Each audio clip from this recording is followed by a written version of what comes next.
what the octet rule states is that if there is only one shell,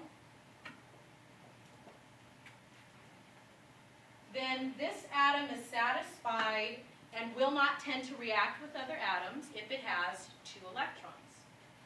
So as long as it has 2 electrons and only 1 orbital, it's happy, right? Stable, happy, will not interact with other atoms.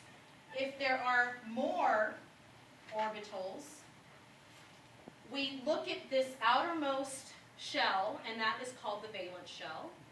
I mean, if it only had 1, then that would be the valence shell. So the outermost shell is called the valence shell. And so what an atom wants is either 2 or 8 electrons in its valence shell. So we'll just put 2 there, 2 here, 2 here, and 2 there. So it's just saying that the reason why atoms interact with one another is because they want to reach one of these configurations. They want to have this stable configuration. And what that means is that there's either 8 electrons in the valence shell, if there's more than 1 orbital, or that there are 2 electrons in the valence shell if there's only 1 orbital. Okay?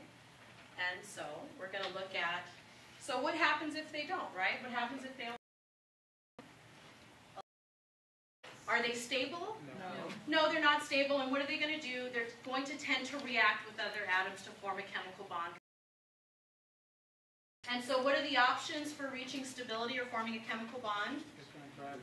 They can either share electrons, lose electrons, or gain electrons. And that's how we're going to form these chemical bonds.